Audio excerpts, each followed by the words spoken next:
I I just rewatched the Dave Chappelle special, like the latest ones, and that was incredible in its own too.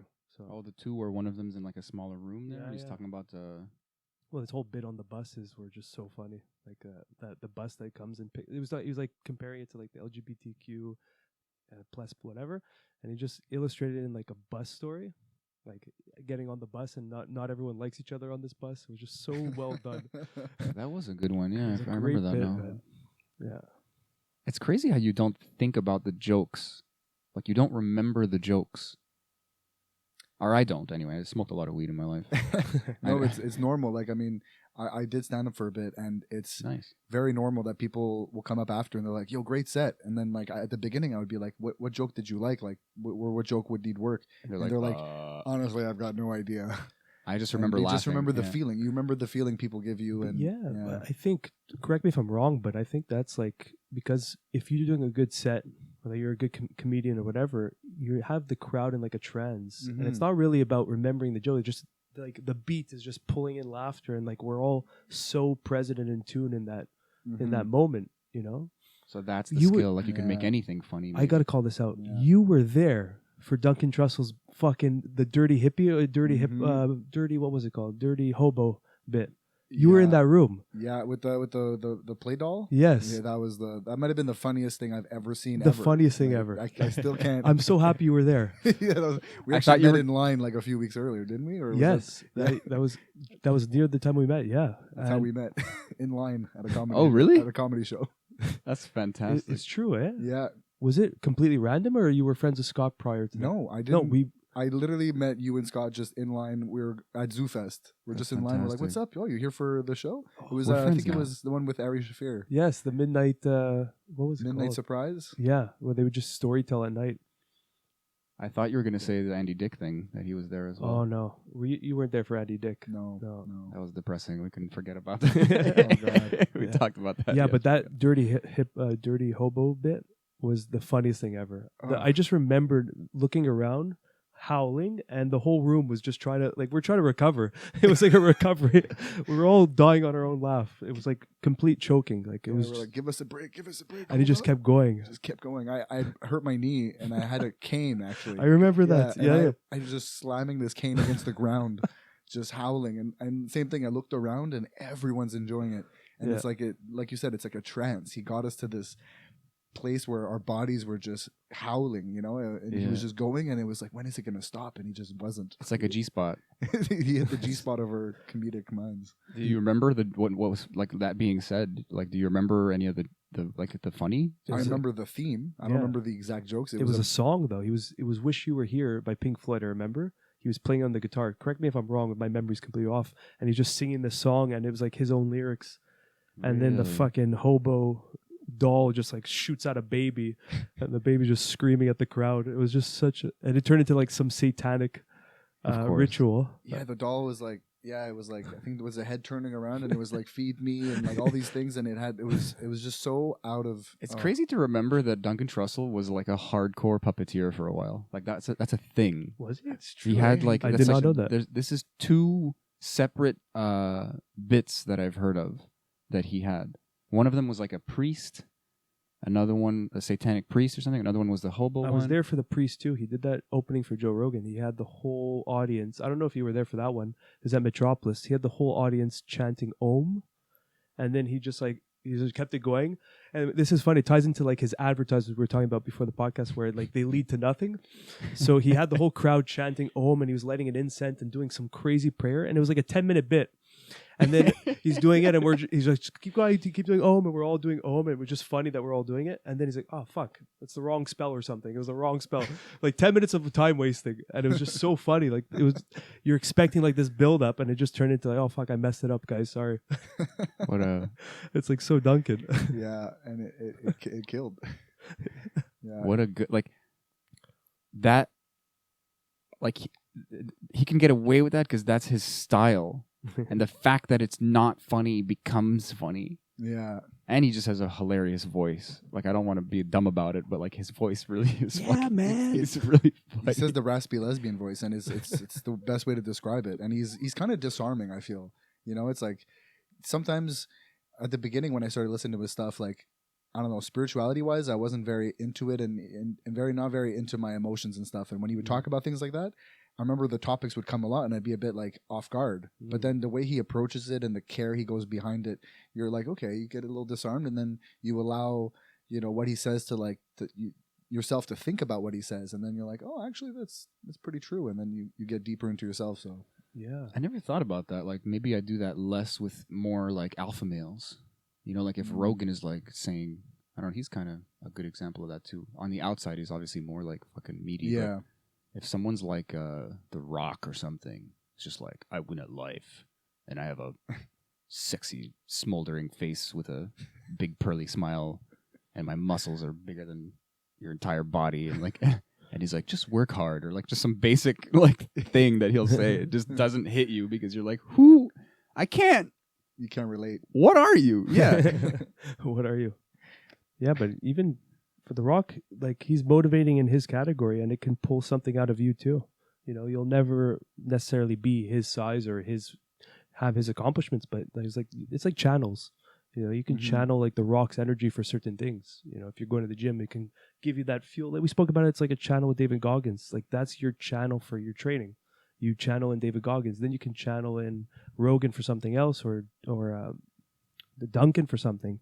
Like these guys, I look at them as like pillars of examples that I can channel kind of those energies in the right moments. Yeah, that's a good way to explain it. And those channels have their own vibration, in which like The Rock has a very masculine energy. And we were talking about the animus and the anima with Carl Jung, who talks about that. And I think like The Rock has a very male energy, and that's what. So a lot of like pure alpha males relate to that, or females that have that male energy as well. And essentially, the animus is the male, if I'm getting this correct, is when a female is kind of like the shadow of the male energy in her. So it's the representation and how she related to her dad or her friends, and it's kind of like her male side, and she has a female side, and males have male sides and female sides. So it's hard to relate to The Rock, because unless you're just a pure alpha male, I don't relate to that either, whereas I relate more to Duncan, where he's got a female side and he's got his male side kind of like intertwined,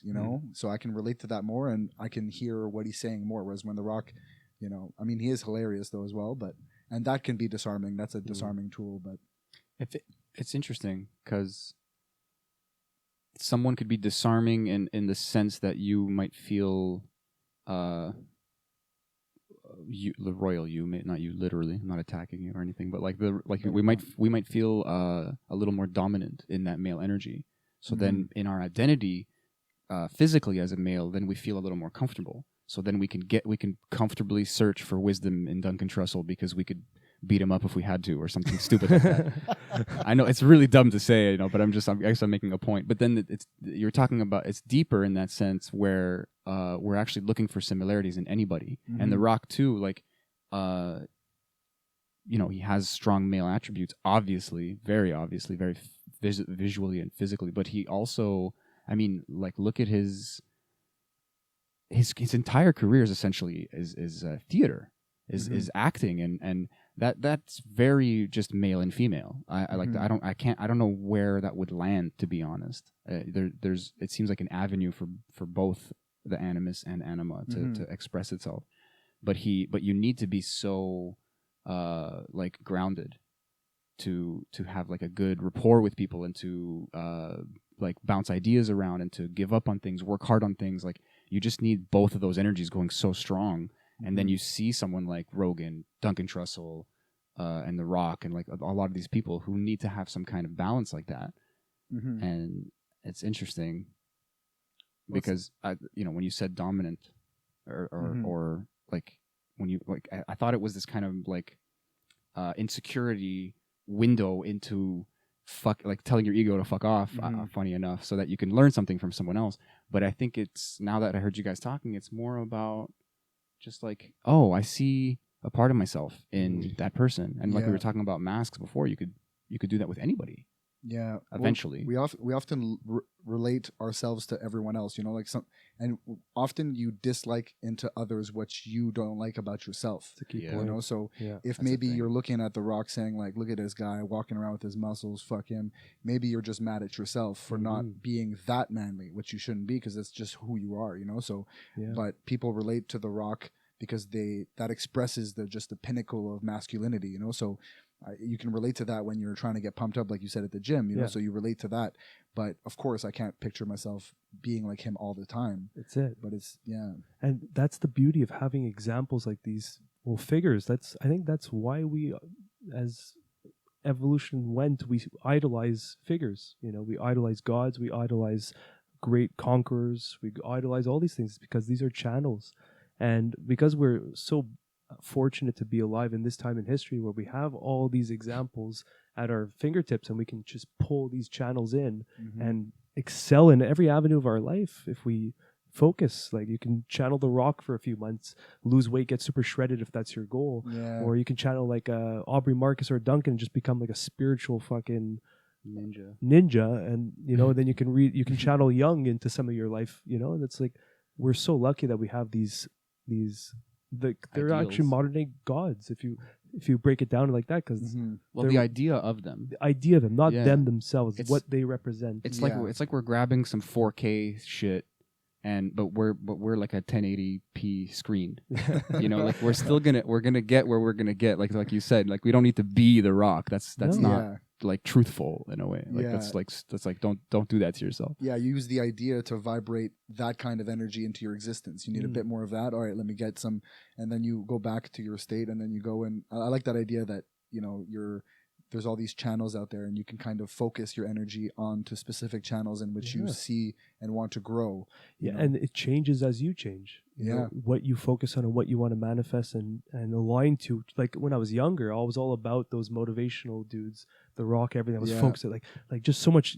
I guess another word for what was animus and anima. I guess another word in yoga is yang and yin. It's like the same idea, right? So I was very yang energy when I was younger. And now it's more like I want to kind of connect to more of the feminine energy. But it doesn't come from India, does it? Okay, who cares? Yeah, but the yang and yin, right? Yang is Chinese also like shit. fiery, but also more masculine, and yin is more just like water and peaceful. And I think it's the other way around. I think yin is the calm. female, the feminine, but it's the... Why do I think it's reversed? But if you talk about yin yoga, that is the stay in the posture for a long time. But I thought it was the other way around. Anyway, this is when you need a red band. We need a Google. We need that screen. Yeah. Anyway, continue. We don't know what the fuck we're talking about. But yeah, like I'm noticing that energy, those energies change as you change and as you progress through life. And now I'm just more about like diffusing that fire I built. It changes. Yeah. Well, because if you go too much into one, there's an imbalance, and I think that's why the yin and yang work together. If you just focus on just the male energy, you have lack. Sorry. Yeah, go for it. No, I don't. I didn't. I just got excited. I'm sorry. I hate interrupting people. I'm so bad with that. But you talked about this thing with the anima, like having a piece of the opposite within, and it's like you're literally picturing the yin yang, where it's like this like very thin line. You know, this kind of like you would argue there is no separation, but there's a distinction between the white and the black. But then there's a little circle of white and the black, a little circle of black and the white. It's intertwined, and there's a piece on each side.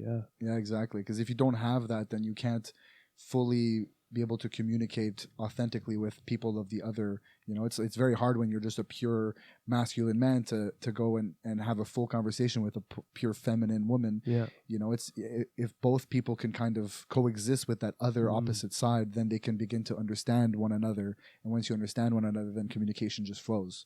So that's why you have to be at peace with that inner feminine or masculine, and so exactly. And that's a lot about vulnerability. You know, a lot of the times those very masculine energies, like I was like that when I was younger. That's why it's hard to recognize myself when I was in my teen years. I was just so fiery energy, and then just swinging dick, bro. Yeah, big dick energy. Exactly. And now it's just like I'm just like recalibrated from more of the feminine connection, and now it's just like I'm finding that balance, you know. Yeah. And it's like, did you think you overcorrected? I definitely did. For sure, I did. 100%. Is that just a '90s baby thing? Normal, no. Yeah. when you lack one, it's like when you're thirsty, you drink way too much water. Yeah. You can always go. You know, gorge, yeah. Yeah. Yeah, I but don't I think like you ever that. hit full balance. I don't know if that's possible. I think you're always recalibrating. I get to moments where I feel like I'm perfectly balanced, and then once I think I'm there, then I lose it because then you become too confident. Oh, I'm balanced. I don't need to check myself. I don't need to verify it to make sure. And then all of a sudden, I become decalibrated, and then my mind's like, no, I'm convinced. I'm calibrated, and then I'm like, wait, no. I take a moment to like check. Yeah, no, I'm not calibrated. There's almost like this. There's a balance. There's a true balance found in finding imbalance constantly. Yeah. And then coming to this place where you're able to have that confidence, and then that confidence might lead to overconfidence, and you lose balance again, and so you just get quicker and quicker until you're like, wow, you know, that's a good way. so you're just off the trail. Like my friend Jay, we've had him on before, and he says he sees that as the way of life. And I have too much of an ego. I want to be on the path immediately as much as I can, and it doesn't seem to work. So he's onto something. And I guess it's just find the extremes, dive in, you know, or dry off and just, you know, do the opposite, and you're gonna instantly know that's too much or not enough kind of thing. Well, you need to know the extremes. You need to see both sides of the extremes so you understand the middle ground between it. If you don't have a reference, to everyone. If you don't have your reference point from going from one extreme to the other, it's just like you may be convinced you're in that balance state, but you're really like on the far left or right of the spectrum, you know. Yeah, I feel like this ties into like the spiral that we talk about all the time. I was talking about that. Revisiting things. Fibonacci sequence. No. That does tie into it, but it's the idea that you're, you know, people talk about life as like a circle, and like you're like it's actually a square, but go on. Oh, maybe for you, yeah, just 90, think. But no, well, it's a metaphor for a lot of shit. I got to be honest with you, like. When people talk about spiraling, like when they have like depressive episodes or something, like you can spiral up and spiral down in terms of like improving your life or improving your well-being or centering yourself. But the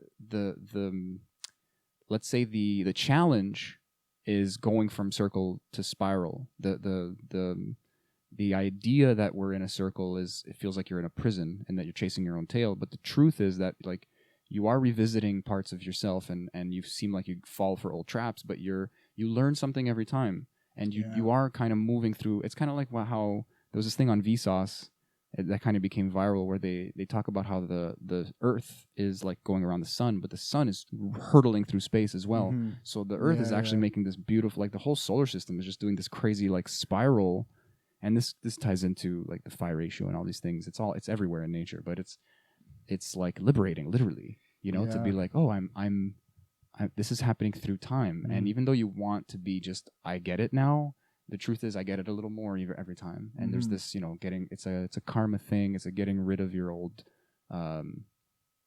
you know, patterns thing, but like in an earnest way, and where you really kind of earn it and you actually remember it. And some people are more stubborn or have a shittier memory. It's like sometimes it's something simple, you know. It's not always about the ego and about the psychology and the childhood and all this, you know, all this heaviness. People think that you're just going to find, like, if you just taught someone how to be balanced, I don't think they would be balanced. Like, I think balance comes from falling down and learning how to be a bit more balanced here and there. I like so that. you get into these patterns and then you fall out of it. And then what people do is they often hate themselves. You know, you're like, I fucking did it again. I'm such an asshole. Or why did I do that? I'm so predictable. Don't get mad at yourself, because it's just that's what causes the spiral. I think that hate and that self-loathing keeps you spiraling down. You got to have a lot of self-empathy in that moment. Be like, okay, it's all right. This is normal. Get back up. Get back into, you know, you can get out of the spiral, but it's the muscles of getting back into the circle that's what's going to make you successful or happy or balanced. Because it's inevitable, right? It's inevitable. Do you do that? Have you kind of like found that for space for yourself? I think so. I mean, I always find that circle, it'll come and then I always lose itself, it. Yeah. And then I've been better. What I'm doing is I feel like the time in between getting into the circle is getting shorter. Like you said, exactly. Yeah. It's literally synchronizing up. It used to take me, sometimes I used to fall out of the pattern, and then it's like a year's gone. And I'm like, fuck, okay, I just found myself again, found my balance again. Now it just like, it can take like a week or two. Yeah. And then I'm like, oh, and because you have to recognize it, you know, you're like, oh, I'm doing it again. I'm making bad decisions.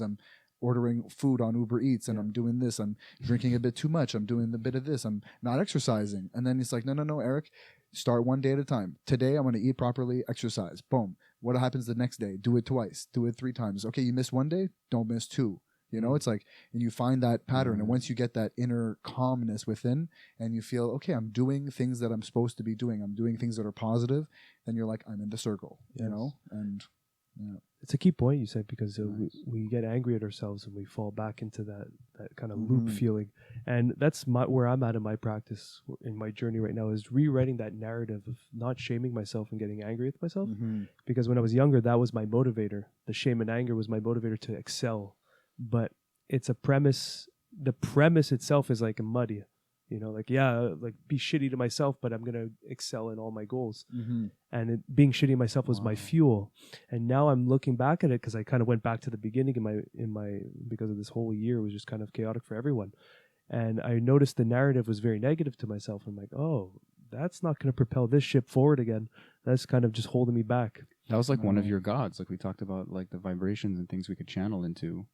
Like that's something that's hard to let go. It's like an ideal. Yeah, like I was saying in the previous, like a few podcasts ago, like I would go to yoga, I would go to jiu-jitsu, and these are healthy habits and good habits, and I was training, I was getting better, and I was learning skills. But the premise was like, go to yoga, go to jiu-jitsu, you pussy, go train harder and do yoga. Like, you know, like it wasn't like a loving premise. Mhm. So yeah, the outcome was positive, but like the underlayer was really, really dark. Yeah, we talked about intent, and I think intent is like That's it. 100% underestimated. It's essentially the fuel that is fueling your actions, you know? So it's like I've gained and lost weight many times in my life. Some of them bigger weight losses, bigger. And I think that the best thing I learned on my most recent weight loss was when I used to lose weight, it was like same thing. It was like, you fucking pussy, you gotta, you fat piece of shit, you gotta Yeah. work out, you gotta exercise. You're gross to look at. What are you doing? You know. So I would use that to fuel myself. But then when I finally lost weight, I didn't feel happy, because it didn't feel like I achieved something positive. It was just kind of like, I did it for you kind of thing, you know. So on my recent one, it was like, I was like, no. My intent is gonna be to be healthy. I want to be healthy. I want to be happy. Fuck everyone else. You know. It just do it for good reasons. And then when you get there, it'll be more sustainable, because you got there, and I felt so much better when I looked at the scale, and I was like, you did good. I looked in the mirror, I was like, you got to a place where you wanted to go in a positive light, and it just felt different that time. Nice. And it's something that you can keep up more often, because what's going to keep you from eating a bag of chips at 2 a.m. isn't other people. It's you, your health, how you feel, you know? And if you want to eat that bag of chips, fine. Don't hate yourself.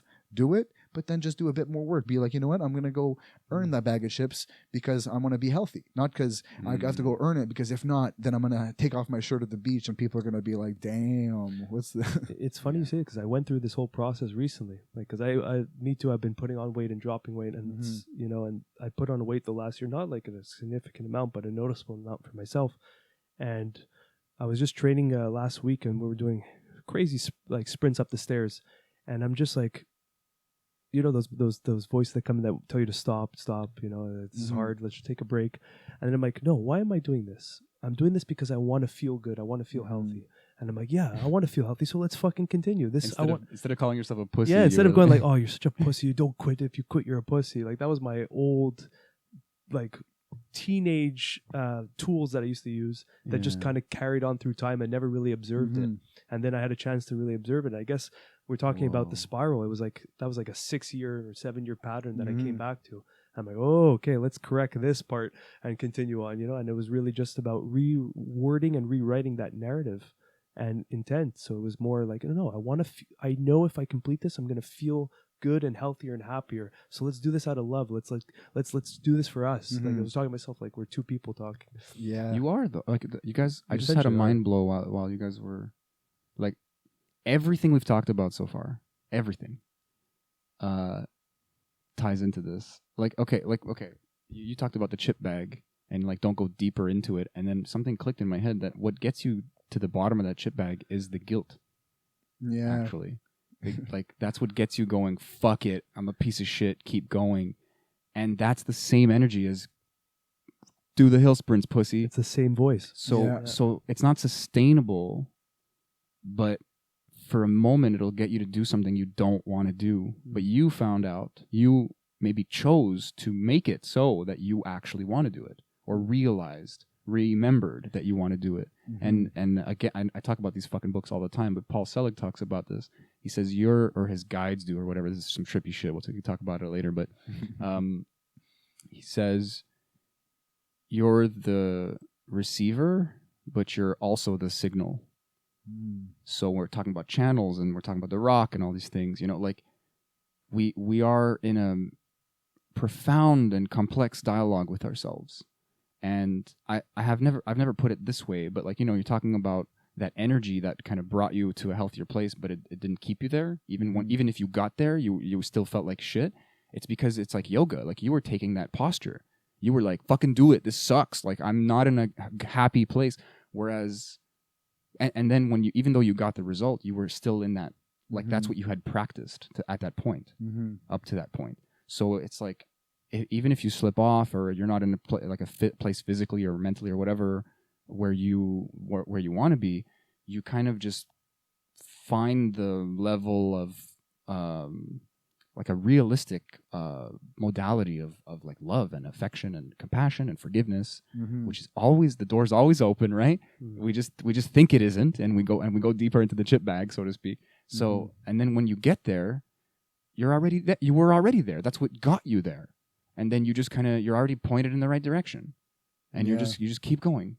And it could be a leisurely pace, let's say, which is nice, instead of being like, you know, and having that kind of internal remnant of this rat race vibe that is fucking with everybody, you know, that got shook up during COVID. And it's oh, sorry, go ahead. No, I'm done. I liked when you said you already got there, because it's like we're all searching for like love and self-love.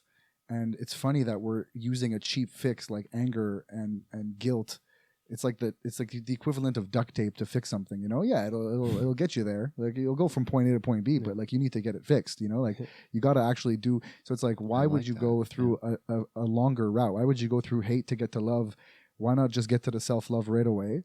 And then you're going to be doing the actions that'll get you to that place where you want to physically get there, you know, but psychologically and, you know, spiritually get to that place, and then let the rest take care of itself. You know? Just kind of made me sad, though, because the answer to your question, I guess, is because we think we're only lovable once we are that thing, and it's like, that's kind of fucked up.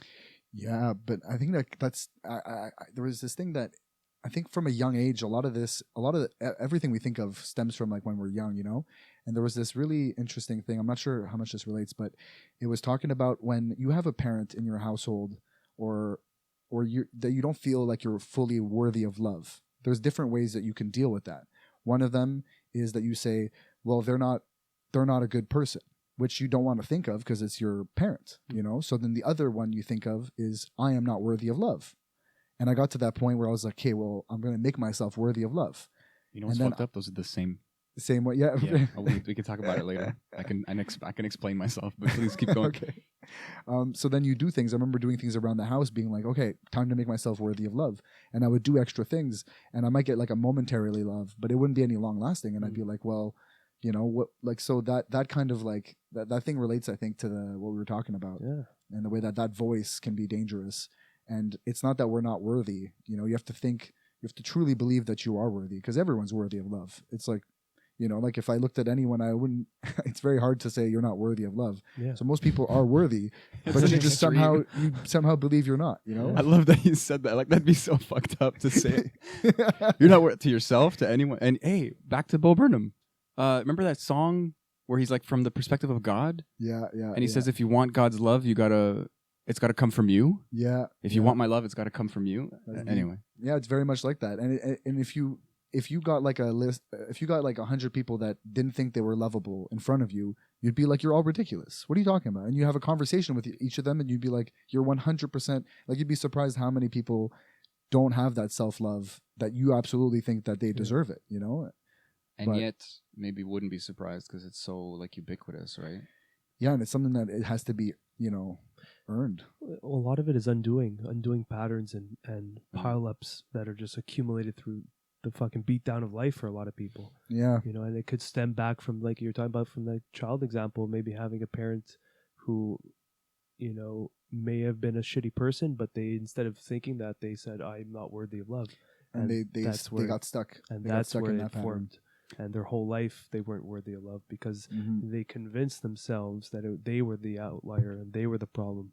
And that's a pile of fucking garbage that you have to carry on and work through. And that's essentially something that's reactionary. Like, I felt that one part of my life when I look back, I was like, holy shit, I've just been reacting to things. Since I was very young, you know, I went out thinking I wasn't good enough. So then I went out going and acting like I was way better to kind of compensate with how I actually thought of myself. But it's like an empty ego. It's like an empty confidence. And then I went back down to like less confidence, and you just constantly adjust.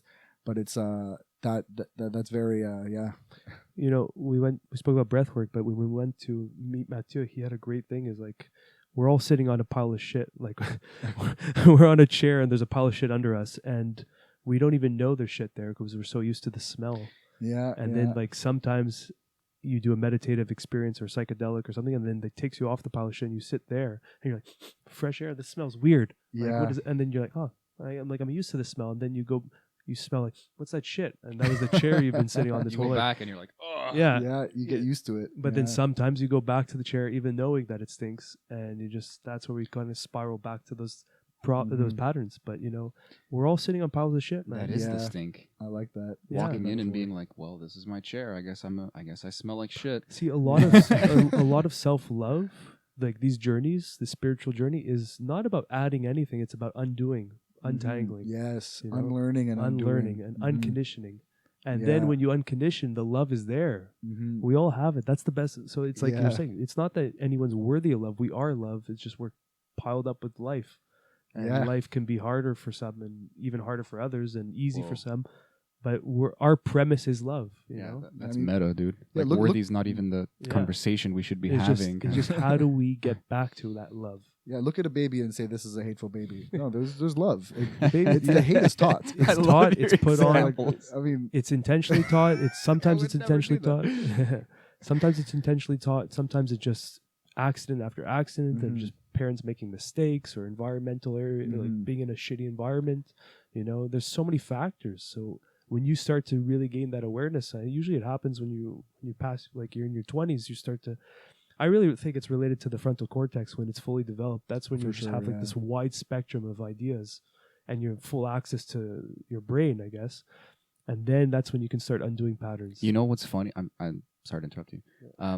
The prefrontal cortex, the frontal lobe, whatever the thing you're talking about that develops. First of all, there's a range, right? So it could be into your 30s. It could be really early for some people that it finishes developing, quote unquote. But we're talking about, you guys are literally like exploring this idea of unlearning and undoing, and the job of that thing is to suppress other parts of your brain. Oh yeah, that's literally what it does. It's like, okay, everybody, shut up, stop, no. Stop! No, we're not angry. No, we're not hungry. No, shut up. No, we're not going to remember that right now. Stop. Just stop. Okay, are we done? It's like a coordinator, sort of like bouncer. It's just bouncer, or like a kindergarten teacher. Yeah. Just a kindergarten teacher. Put the crayons down. You know. Yeah, and then you're just like this with your fucking crayons in your hands. Yeah, but it's like, I love you guys, but you got to shut the fuck up. Yeah. And okay. What were you saying? Okay, what were you saying? Fucking amygdala. Like, okay, yeah, okay, we're cold. Okay, we're going to take care of that in a second. But that's why I repeat myself so many times, but that's why psychedelics are so valuable. It's because it starts that undoing process, untangling. But not just psychedelics, all these fucking spiritual things that are psychedelic. Yeah, and like psychedelic can be a blanket term for all. Like the rap is not psychedelic in classical terms, but it's a very psychedelic experience in the sense of connecting with yourself. And I think it connects with you in the way that it disconnects you. So it gets you off that chair, that shitty chair. Takes you off so anything the chair. like meditation, psychedelics, anything that makes you get off that chair to help you reanalyze. And that's why people have bad trips, is when they reanalyze and don't like what they see. And they've been like, I've been sitting on this chair full of shit my whole life. And then you have a freak out. But once again, you're just, it's the resistance that's making you trip. So you have to accept it. Look back at the chair. Understand why you were sitting on that chair. Analyze the chair. You know, all these things. So anything that makes you take a step back That's and essentially psychedelic. turns you from a reactionary creature to an actionary creature, you know? So like instead of being just caught up in these waves going left, right, anger, love, hunger, sex, you know, depression, optimism, instead of just being taken aback like left and right being controlled, you're in like a calm lake where you're in like a meditative state or a state of mind where you're able to disconnect and you can analyze and you can feel the pulls and you don't get Yes. pulled, you just feel it and you understand why that pull's there, you know? So It's ties like into Aikido. yeah. It's like yeah. This is tying into what we were talking about pre-podcast. It was like contraction and expansion. And it's like when you're in a contracted state, you're latching on to whatever, and you're just there's no flow. But when you're in an expansive state, things are flowing in and moving around. There's so much space for all these things to be experienced, and it's like psychedelics are an expansive state of mind. You know, which allows for growth. That's where you it can allows grow. room, space for growth, and everything is just able to go and be. There's space for it all. Do you realize we're describing cacophony as well? Like you're taken off the seat. Yeah. And you're like, what the fuck is life? This is a new perspective, a new perspective, a new angle on things. 100%. Yeah. And it's just, that's where a bad trip can come in. Cause like you said, you identify with that shit seat for your whole life. And then, boop, you're not actually the shit seat. And then you freak out because you're so used to it. Or maybe now you see what you've been. And that could be a quote unquote bad trip, which I don't actually think exists. I think it's just the resistance. But that can be overwhelming because you can identify with what you thought was sturdy and true for fucking forever. And then you take a substance or you do a meditative breathwork session and it's like, oh no, that's not you. That was just what you thought you were. Yeah. You know? I think that's why some people are afraid of meditation or afraid to get to certain states or even take a psychedelic. Often it comes from the place where you don't want to look in the mirror because you're afraid of what you might see. You're so right. And to me, I'm like, give me the mirror. Give me all the mirrors. Let's see. I'm not too attached to anything. So if I can see a reflection, let me understand it, analyze it. And then, so I'm excited to see these new reflections of me and put myself in these different scenarios where I can better analyze myself. Where some people, they're like, don't give me a motherfucking mirror because then you'll look and you'll cry, you know, and you'll literally cry. You'll cry. Yeah. You're touching something I'm thinking of. It's creeping me out. I pretty far. I don't know how I did that. But yeah, it's you have like a spirit finger in my brain. I'm like looking for a spirit finger in my brain. Yeah, no, but I had like this long crazy depression last year, and I couldn't do yoga. I would burst into tears, and it's literally like as soon as I sit and be with my body goes oh, and I'm like oh no, what's happening? And that guy, the Sadhguru, they're like this. He's like this big yogi dude, like this mystic in India, and he talks about how meditation is like the result. It's a quality. It's not a practice. You don't sit and learn to meditate. You do all these other things, kind of like growing a flower. You like the soil and the shovel and the seed. Like none of these things look like the flower, and then you get a flower. So it's like to be in this place where you're accepting yourself. Suddenly you can sit and be like with minimal interruption. Yeah. And then the practice begins in a sense. Yeah, that's great. Because you have to go through that because those tears that are happening, they're there for a reason, you know, and people will cope and they'll do everything possible to avoid those tears. But that avoidance is like, it's like when you're sick and you got to puke. If you just hold it in, you can hold it in for hours. Whereas if you just go to the bathroom and you just be like, this is going to happen, and you just allow it, you feel way better, you know? So the person that, you know, is just coping with it, they're going to, you know, do all kinds of drinking, all kinds of unhealthy things. They're suppressive. And that's so detrimental. And you'll make the worst mistakes of your life, the worst decisions coming from a place of someone who's just coping just to be alive. Whereas if you were to just let go and to just allow, you know, your thoughts to come freely, you might actually, you'll realize that those fears were actually unwarranted. It was the fear ends up being so big. You're like, oh, those wounds, I can't even touch them. No. Go in, play with your mind, play with your memories. Go in, analyze. But that's it. And the premise, because all those things are blocking the premise. The premise could have been something so small and so minute and so easy to heal. But it's all the resistance layers we've added that made it that much hard. I had an ayahuasca experience once, and it was like I had a crazy breakthrough realization that it was like these repressive habits and things. It kind of visualized it in like your room is a mess, and there's clothes everywhere, like hundreds of articles of clothes on the floor. And now someone's telling you, okay, pick up each piece of article, but from the first to the last in order. And it's like, how the fuck do you do that? You know? And then I realized it was just showing that your problems is just a giant mess, and it was like But a tangled mess. you don't like a even know string. what you don't know where the first article started. So how can you solve your problems when it's just a giant mess and you have to find each piece one by one in order? And that's like the one by one could have just been a sock, and a sock was an easy throw out into the laundry machine, you know. But now it's just this giant mess, and I'm overwhelmed. And that's how we go about life for a lot of things. Is that they could have been something as small as it's big, but it's something as small as like that feeling with not feeling worthy of love. Okay, you can work through that, but now you have this years of fueling that habit and pattern, and just all this, like maybe you start drinking more, or maybe you start eating bad foods and stop training or stop moving, and you kind of just like isolate yourself, and that's a bigger mess to untangle. For sure. Yeah. You know? You don't deal with the root of the problem, and it ends up being, it's like your ankle's a little hurt, and then all of a sudden your hip's hurting, this is hurting. Yeah, and it's you just got a headache, your neck, what the fuck? And now you literally have to address it. Exactly, but know? now you got to go to a doctor because you fucked up. Whereas if you actually just took some time to analyze each thing and to properly let one thing heal, then it You're would be blowing done. my mind, bro, because that is what we're talking about, the loop.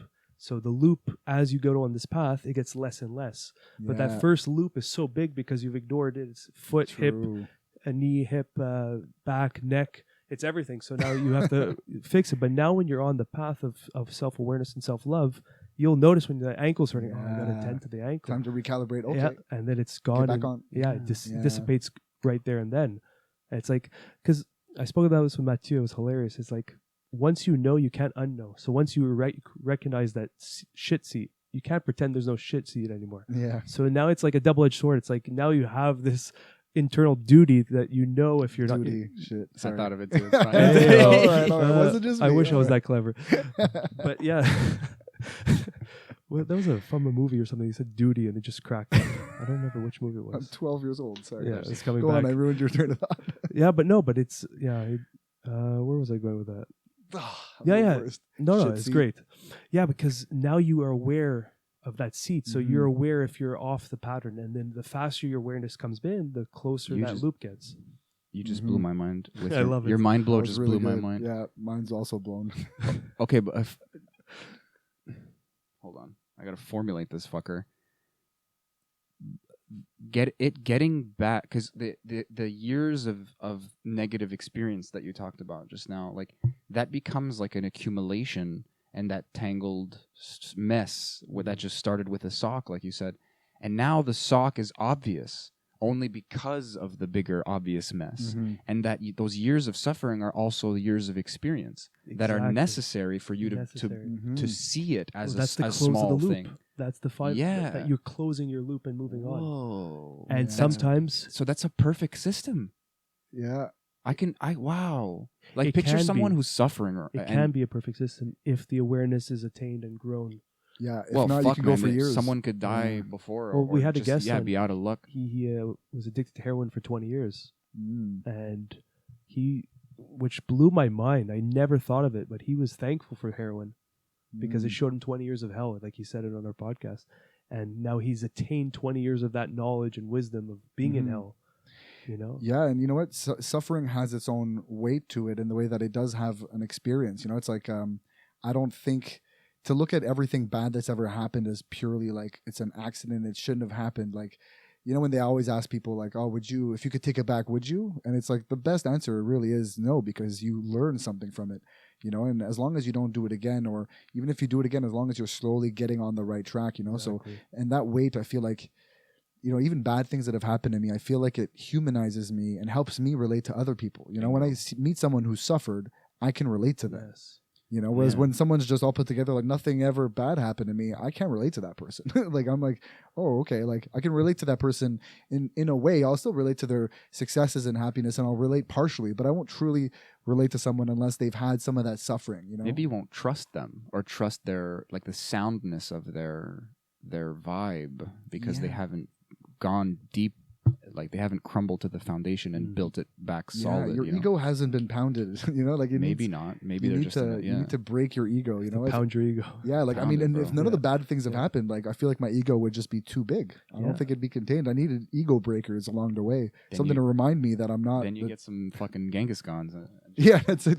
But Oh, yeah, that's- Genghis Khan. He was, Suffering is the greatest teacher. And For sure. it's something we all have as a teacher. We're going to go through very immense suffering throughout our entire life. All of us have and will continue to. Mm-hmm. The death of friends, the death of family members. These are deep layers of suffering, and we're all going to experience it. But with the lens of looking at it as a teacher, that's like that loop is already going to close way faster, because now you're looking for the lesson involved in these things. And the intent is to learn from it instead of push it away and to suppress it, avoid it. Yeah. I have a question though, because like, okay, so like the hypothetical question was like, if you could take it back, if you could delete that part of your history, would you? This is from the perspective of some kind of like God who can edit your movie life, you know? So it's like from that same perspective, if you're like incarnating as a human, that would, of course, you wouldn't want to take that away. You're like, this is the fun part. This is the contrast. I'm going to be better on the way out, kind of thing. But now, as us still being us and not that thing, is there a point when we give up that modality, or do we have to or do we just learn to take suffering with a smile, and thus it's transformed? We are still suffering. We are still experiencing the pains and pleasures of humanity, but we don't take it on in that deeper, in that second arrow kind of way, where we have the guilt and the shame and all that extra shit that we don't need. Or is there like I don't know. I guess I answered my own question. We are always going to be suffering, just in the fun duality of earthly existence. But the mortal coil doesn't take any of that shit personally. Like, that's just something that we choose to do, I guess, and then I guess we can let that go. And then suffering is not so sufferable, or is more sufferable, I guess. And that's it. The suffering is the lasting effect of a moment. You know, like, we choose to suffer. You know, it's like you can suffer temporarily. There's a natural amount of time that happens, but then when it's like holding on to the rock, it's like some people a grounded answer. Just let it pass. Just let go of the rocks. Like, some people literally go through lives. I've met people of all ages. Like, I've worked customer service. I was a flight attendant. I've met people of all ages. Like, sometimes they're like 60 years old and they're dicks. Like, you can tell they've got 7 rocks in their pocket. They're holding on to their this. And you can tell they're just in a state of hate. And that suffering is self-inflicted. Usually it happens when you're mad at yourself for something and you're actually punishing yourself. Suffering, you're like, I deserve this. Same thing if you're not worthy of love, then what are you worthy of? You're worthy of the opposite. So you're worthy of hate. Who's going to give it? Well, I'm going to give it. I'm going to be the... And then it's going to come out of you, and that's all you're going to get back. It's going to be hitting hate from everyone, but it's just because you're waking up because we all have that duality in us, so we're you're vibrating that. Yeah, you're vibrating the hate vibration, and it's shaking up everyone, rattling everyone. And then you'll hear people be like, "How come I always get it? Trouble always seems to find me." You know, like, that's a common phrase I used to hear, and I used to find trouble.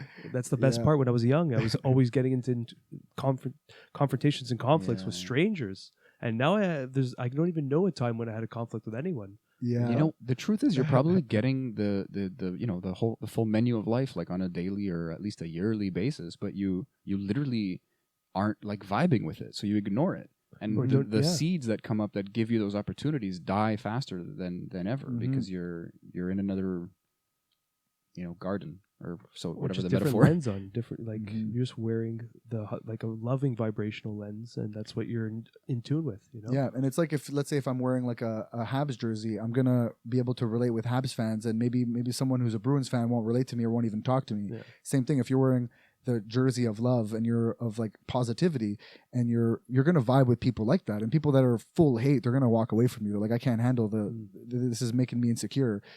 So like, these people that are angry, let's say on a plane, they're just dicks, and I love it because fighting hate with hate never works. It's exhausting, you know. So I always try to flip it around, and I try to give them positivity, and they're always so shook up. They're confused because that's not the language they speak. They're like, I just told you to fuck off, essentially. It's judo again. Yeah, it's that verbal judo. So you just go, sir, I understand you're having a tough day, and you just kind of like talk to him in a different way that shows compassion, and you're smiling with it. You're showing it doesn't affect you. And he's used to giving out hate and getting hate because he deserves that hate. And you cut feels that like and you're cutting off that. But then that's your spiritual finger tickling the compassionate side of him. And you're maybe he's not even aware of it, but there's something changing deep inside, for sure. And I've seen it happen where it's this big anger giant, and you go in with this little this little friendly tickle, and oftentimes they'll end up laughing with you. They've apologized a lot of times. They'll be like, dude, I'm sorry about the way I acted. I'm like, it's all right. No one likes traveling, you know. And that's it's like, when you've been in customer service for a while. Yeah, it's that's like that skill. those are the ears, man, that you collect. Like, I don't know if you guys used to play Diablo 2. Like when you kill somebody, you get some their level ear. 99 years. Yeah, that's back in the day. But like it's like, I'm gonna make you apologize. I'm gonna love you so hard. You're gonna be like yes, it is just your job to help me. I don't know why I did that. I'm sorry. It's okay, man. You're not a dick. You just had a moment. We all have a moment. This moment doesn't represent you. It's all right. Like I looked at you a certain way before, and I still look like I don't see you as a bad person. So that's it. And when they see that someone else looks at them as not a piece of shit, that's what also shakes them. They're like, oh, okay, you don't see me as a dick, even though I was just a dick to you. You know what? Maybe I don't have to be locked into this way of thinking. Yeah, you introduced permission to act differently. Exactly. I've thought of that concept, but not in that instance. And sometimes we were talking about extremes. Sometimes actually they'll end up being the friendliest people by the end of the flight. Like by the end of the flight, they're actually like joking around with me, and I'm like, how is this the same person? Yeah. But that's it. They were just vibrating a certain way, and then I just like had them a moment. They got off the shit chair, realized that why would I be in this chair on purpose? And then a lot of times you're communicating. Okay, hold on. We need to start a band called the Spirit Finger Tickle, and there's going to be 2 songs: Shit Chair and Wear Your Love Jersey. that one hit me before. Put your love jerseys on. Some hippie shit if I've ever seen it. The Love Jerseys. That's a good band name too. Love Jersey. The Love Jersey? Yeah. You have to come from New Jersey though. We're out of it. Or Hate Jersey's a death metal band. Is it actually? No, it should be. It should be. The Hate Jersey. The Hate Jerseys. Where was I going? Yeah, but most of the time you're communicating with someone's shell. You know, and that like that's just the shell. Your mask is talking to their mask. Yeah, you blew my mind the other day with that. Yeah, and then when you can penetrate it, you see that person for who they really are, and they're really just genuine. It's just we're all at the core. We're all that child, you know. Yeah, we're all born as a baby, and we have the pure innocence, all of us, and just that's the life accumulations of just whatever just created this monster, you want to call it. But it's just a shell, man. And if you can kind of find your way to who they really are, you're gonna find beauty. Yeah, but sometimes they have thicker shells. Sometimes it's so long they've had that shell that it's nearly impenetrable. And sometimes you try to get to that shell and it's just not worth it. Sometimes you're like, yo, this is gonna take me years of excavation to even get there. I don't see it as deep, but I see it as complex. Like you, even the love like key that you have will be like, oh, I'm ready for that, and they aikido you into more hate kind of thing. Yeah, I don't know if it's complex and it's intertwined, and it's so hard to actually break through. And sometimes I've been on the other side where sometimes someone will get to me. They'll say things and then they'll get to me, and it's also important not to get caught up in that spiral either. You kind of detach. You go, whoa, what am I feeling? I'm feeling hate. Yo, break away from this. All right, you know what? I'm sorry. Maybe I was a bit too aggressive there. Let me restart. And then you refresh. And that's that skill that's learned from being caught, from being caught in that negativity, which I've been good at. I've learned to disassociate from that and to go understand why it's there, detach, reattach back to the love jersey. You could put that love jersey on. How did you do that? How did you get good at that? That was so smooth, dude. But how did you get good at that? I think my childhood, like I think my dad can be very positive, but there was also a bunch of negativity, and it kind of like brought the whole family into a negative state. And I was the eldest, and I was always the mediator. So I was always the one that had to try to understand my dad, explain it to the kids, understand the kids, explain it to the dad. So by being able to do that, I've been able to like. Oh, they were like a lot younger than you?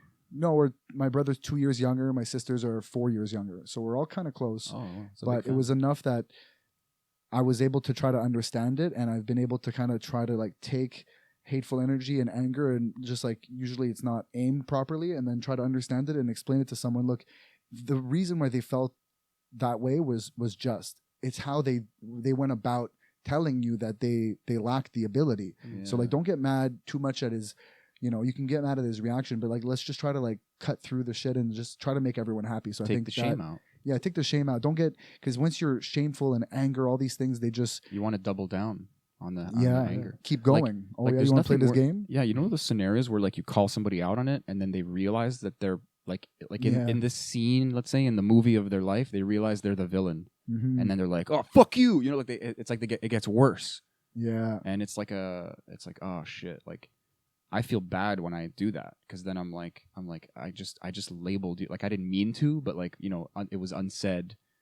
Do you guys know what I'm saying? Yeah. Where you call somebody out and then they feel called out and it makes things worse instead of better. Ego, and then they Mhm. just get into this more reactive. Like state. you just, instead of dodging it and it kind might of be the wrong taking way the to shame approach it out. sometimes, because if you call out someone directly and they're in that state of reaction, it just can be a fire. Yeah, I itself. think if you got to be more surgical. It's about how you do it as well, because I think when you call someone on, you let's say label someone as a villain in a moment, nobody generally thinks of themselves as the villain. They're always the hero of their own story. So when they're being a dick to you, they're putting you in your place. I don't know, That's true. bro. Sometimes not all the same. I think a lot of people don't grow out of that. They like resign to being. That's evil. true. Like, I'm the dick. I say it how it is. And then but then they rationalize, like humans are evil. Like I hear that all the time. yeah. And it's like, no, dude. There's Yeah, no proof of that. You're misinformed. Anyway, no, I didn't mean to like cut your. No, but that was just generally Did a 90 degree yeah. again. Like because it's a square. It's a square for you. I'm starting to believe. Yeah, connecting the dots. But how you approach it. So if I were to call someone out, and calling people out, I feel is important to a certain degree, but it's about how you call people out, you know? And often I see that where someone will call someone out and then they both get even more riled up. And it's like, hey, hold up. The reason of the call out was just, you kind of call them out like too aggressively. Like call someone out, but you can label someone like a villain in a moment, but don't call him a villain forever. Don't be like, yeah, Don't essentialize. you know, yeah, exactly. always about Your whole life's probably like this, you know, and you summarize them up and then now you're never going to be on the same page. But sometimes it's just, you just have to walk away. Sometimes because it's like a finger trap. It's like the more you pull, like you can come in like what might seem like to them as over the top love. You'll come in and go, look, man, I have no shame here. I'm just trying to tell you, like, you might want to rethink this. And it's like, I'm not saying, like, you could, almost the more careful you are, the more like, why are you treating me with these kid gloves? Like, it's like, oh, you think I'm the bad guy here? Fuck you, bro. And like, there's no way to win. Like I said, like it's not about depth. It's about complexity. It's like this, like we said, like this kind of Aikido. For sure. Like they just find a way to turn it into bullshit again. Yeah. So that because it's like, I mean, I say they, like I do it too. It's like someone's like, hey, don't you smell that shit? You know, you're sitting in the shit. You're shitting in the sit chair. In the shit chair. That's a tongue twister. Yeah. Well, I guess how does they the both shit work. get there? You know, you're sitting in a chair. They and both then work. You're yeah. sitting in the shit chair all of a sudden. You're shitting in the shit chair. Yeah. Let's just call it what it is. Yeah. But like you're like somewhere in your ego, you're like, well, you got a shit chair too, or like I like the shit, or like you try to justify it because you're vulnerable now. You know, like I was gonna point out before, like you've done customer service for, I assume, a chunk of time because of the way you're talking about it. A lot of people are taught that sometimes the most important thing to resolving the issue, I would argue maybe every time, is at the beginning to just acknowledge it. Mm-hmm. Yeah. Is just to be like, okay, yeah, I would feel this way too. Like, oh, that sucks. I'm really sorry about that. Actually, sorry kind of triggers people too these days. But it's almost like you give a little fucking Rubik's Cube, you give a little fucking party bag to like the ego to be like, yeah, I'm mad. It's like, yeah, you're mad. It's like, you're allowed to be mad. Go be mad in the corner. And then you have a real conversation and the masks go over there and they've been acknowledged. Yeah. And it's this weird little dance. Well, that empathy essentially makes it so that they feel like their pain is understood and is not unheard. And people get angry when they're unheard. You know, it's like a kid. You get riled up because you don't think that anybody else understands. So the moment someone else understands, then we can begin solving. Whereas, if you have that anger, you can't help someone it's like helping someone who's drowning and who's panicking, It's like you got to if you go and help someone like that, you'll drown. Mm-hmm. And a lot of people spend their whole lives in a bad relationship because they're trying to help someone get out of it. But the first thing they got to do is the person needs to take care of themselves. They got to relax, and then now you can be saved. Now you can get out of that state of mind, that place of anger you're in. You'll be able to get out of it once you don't really need someone else to empathize. You're supposed to empathize with yourself, but obviously if you're someone who's angry at full anger on a plane, sometimes it's like you're clearly not empathizing with yourself. You're not able to self-soothe, you know? So when that happens, if someone else comes in and starts to self-soothe, then you can get on the right track. You can start unspiraling back up, you know? And it's like catharsis. Yeah. Like it's like we talked about yesterday, like instead of storing the trauma, it's almost like they're aware of it on some level. Like, no, this needs to be acknowledged or I'm not going to feel okay. Yeah. And then you're trained to be like, okay, let's acknowledge this. And then let's just have a moment. Let's let the air out. Let's let the air out. Let's let the air out. It's almost like a yoga teacher. How are you feeling right now? And you feel so like seen and acknowledged, literally, like we said. And it's like, it helps appease it, because if it doesn't get appeased from the beginning, if there's not the cycle right now is like anger, hate, and then once you introduce a little bit of love, if you can't give it to yourself, then that's it. Sometimes you need someone else, a therapist or a friend, to start that love path. And once that starts, then you can start to self-soothe and you feel good, and then you can get along the right track. But if you're just anger, it's just hard to get out of it. You know, you're reactionary. You're just in it, just squeezing. You know, I look at it like flexing a muscle. It's just intention. It's just there, yeah. You know, it reminds me of this hypnosis concept called. People understand rapport mostly, and building rapport, but there's like a sub concept called pacing and leading, and it's the idea that you match the person's pace, and you kind of like dock, and then you lead them. So like you have to find that connection first, and then bring them.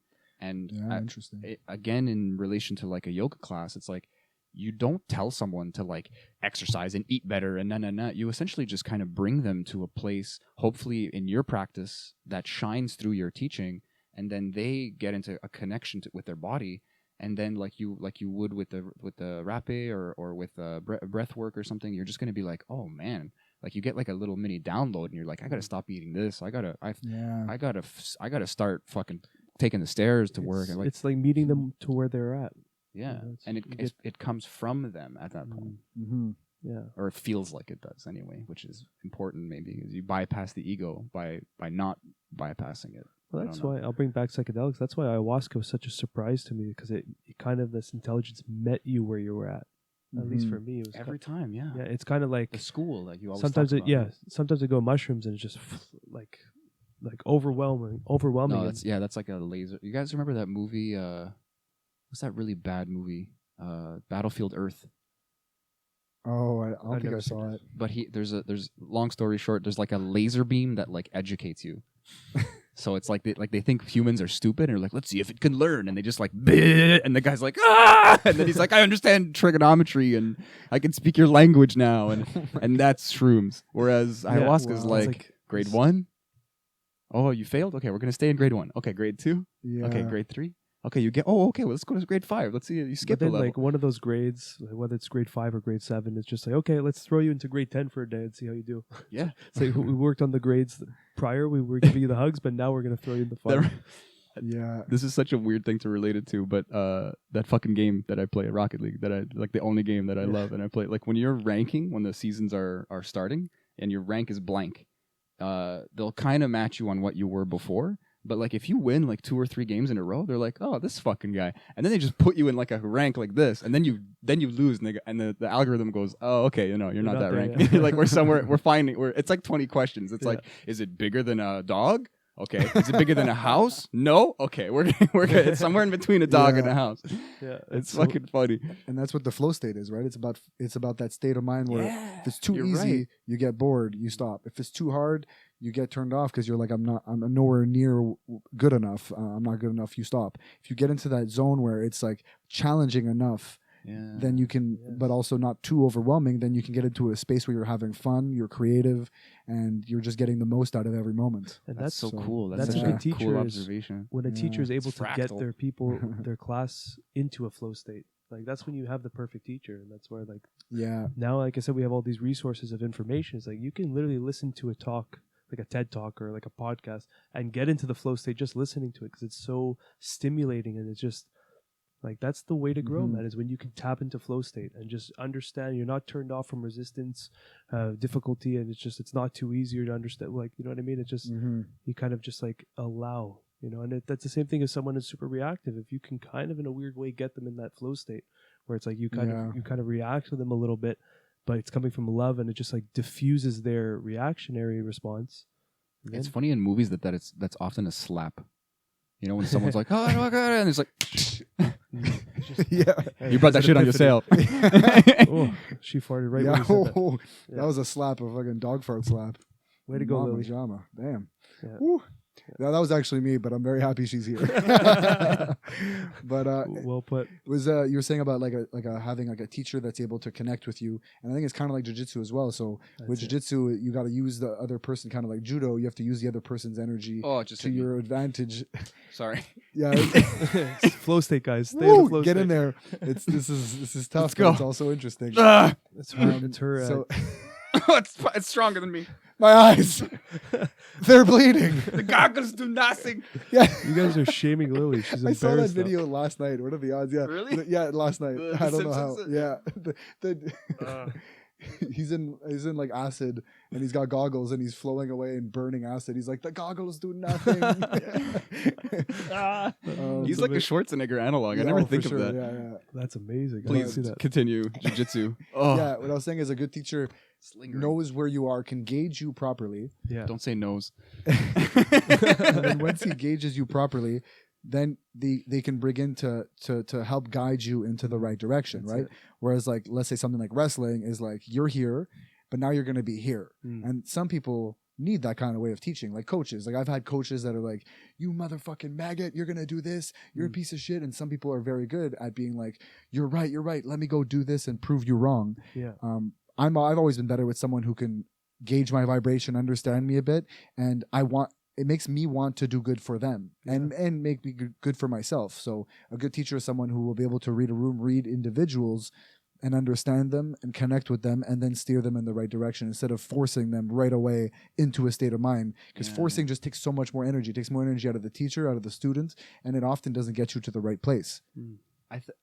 This is something I think about a lot because we've talked about it for sure. You unpacked it really well, but it's like the idea that a good teacher is a student of their students. You know, that they're actually learning from you how to teach them. And sometimes the best way, there's a point that is reached where you just need to tell them, like, no, you can do this yourself. I'm not going to help you. Yeah. Sink or swim. Because I know you can swim, not because I'm trying to fucking drown your ass. Like there's a period eventually, and sometimes hopefully there isn't like a teacher that just has that style, you know, that's like a fucking drill sergeant. But you know, sometimes you're gonna get what you're looking for. Like the medium's the message. You know, if you're going into the army or something, like if you go to like a martial arts school, at some point they're gonna be like, dude, I showed you this. You just got to get choked out to learn, maybe, you know. But I don't know, like there's a balance. But like I'm thinking of when I went to the gym with my brother. I've never been like crazy hardcore workout, and my brother, like he got like janked, you know. And he's like, we're going to the gym, and I was like asleep. I just did what he told me, and eventually he notices that, and he starts telling me like, hey, you should know what we're doing next. We've been doing this for like 3 months, and he knows also what I'm capable of.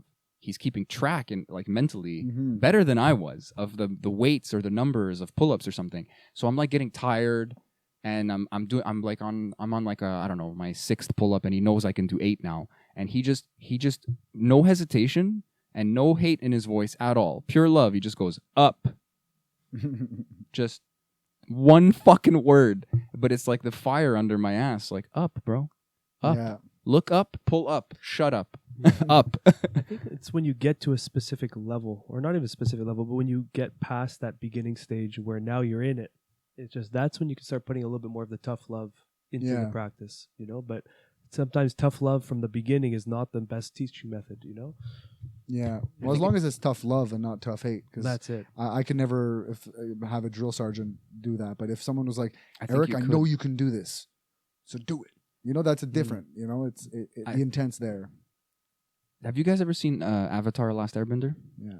You remember when Toph is teaching? Okay, no, you haven't. I thought you meant Avatar. No, not the James Cameron. So okay, I'll just skip the cartoons because it's like a thing I use to relate to a lot of life, I guess. But I think tell me if this resonates with you guys, because this is like a new thought for me. I think the difference is when you get a psychological block, if someone pushes you over the edge, you're always going to fall back to that unless they're there to help you. So if a good teacher notices that you can totally do this, but you have a limiting belief, they're going to step back, or they should step back. And it could be different for all of us where that point is. You might think you can't, A, B, C, or D, and like for some reason you think you can D, but you can't A. Like, and it's like, no, you can totally A, whatever the example is. But it's like you think you can't, so I need you to figure out that you can. Because if I do it for you, I will always have to do it for you, and I'm teaching you to fish. Yeah. I'm not giving you a fish. Yeah, and it's the same as the matchmaking for Rocket League. Essentially, it's that flow state. So it's the teacher is there to keep you in that flow state, is to not break you, to bend you, to within your abilities. So they gauge where your abilities are. Yeah. Do you teach anything? I should. Yeah, no, that's very insightful. It's they gauge where that limit is, where it's too easy. Okay, it's too easy. We gotta crank it up a bit. But then when they see they're struggling, they're like, okay, it struggles good. But then they see they're starting to crack a bit, and they're like, hey, stop, because once you crack, you'll be off this for a month. You're going to look back at this workout. You're going to say, screw this workout. No, I was really, so you're not going to enjoy it. And you need to keep that enjoyment there, keep that flow state. So the teacher's there to guide you in that flow state and to keep propelling you to your goals. But is it important? Is it also useful to have that moment, that 1 month off, just like you cracked? I was just about to. Yeah. Imagine as the teacher, giving them that crack and then seeing them still come back. Because there is external variables. How satisfying that must be. You also, life or whatever you're doing, there is moments where it's out of your control. And how do you deal with that adversity? It's like you can have an amazing teacher all your life, but I'll use kickboxing as an example. Like you're learning great skills, everything, and then you just get like knocked out. That's obviously an extreme example, but then you have to kind of rebuild yourself back up in your mind. Like, oh, fuck, I got knocked out. It's like a tough reality check. Yeah, but the problem with that is sometimes people will just be done, but then other people will just use that as like an accelerator to just correct what like a blind spot they didn't have. So I mean, a lot of the times where I've turned my life around, so to speak, happens after a big knockout, you know? And sometimes even leading up to the knockout, I can tell it's coming. I'm like, this is not sustainable. Like the way I'm living right now, the way I'm thinking, the way I'm feeling isn't sustainable. But I sometimes I feel like I can't get out of it unless I get that knockout. So unless I crack, and then something will happen, and it'll be something like, something big, and something happens, and then at that moment I'm like, all right, this is it. That was it. This is as low. You got to reach that new low, and you're like, all right, this is it. But then I ask myself once I'm out of it, I'm like, why did I wait for that? I felt it. Yeah. So now I'm like, instead of it, when I'm feeling it, kind of like if you're driving a car and you're feeling the wheels a bit shaking, let me go get it checked out. Why do I wait for the car to break down for me to go to a mechanic? Maybe you don't want to believe that the wheels are going to fall off metaphorically. True. I feel like the kickboxing example, it's like there's two sweet spots. There's two flows that are contending with each other. There's the skill of kickboxing that needs to be in that challenging but not overwhelming zone. And this could be in a completely different place and time. They might not necessarily line up, but there's your ego as well. And sometimes you just don't. You're in a period maybe where you're really hitting that flow with the skill, and you want to keep going. But your ego doesn't want to notice that the wheels are going to fall off. Something's wrong with your knee, or you're about to get knocked out, like you said. Because the ego believes it can't be knocked out. The ego thinks it's the best. I probably, even though I know the low's coming, I'm kind of like, I can keep doing this. You don't want to believe it. I don't. Yeah. I'm like, no. This is. So it's like a lie that you tell yourself until something just smacks you like in a movie. Reality. And you're like, you did this to yourself, and you're like, you're right. You're right. I don't want to interrupt us, but it's 2:50. Oh, it's 2:50? Yeah. Okay. We have something at 3. It's at 3? Yeah. Okay. We have time. All right.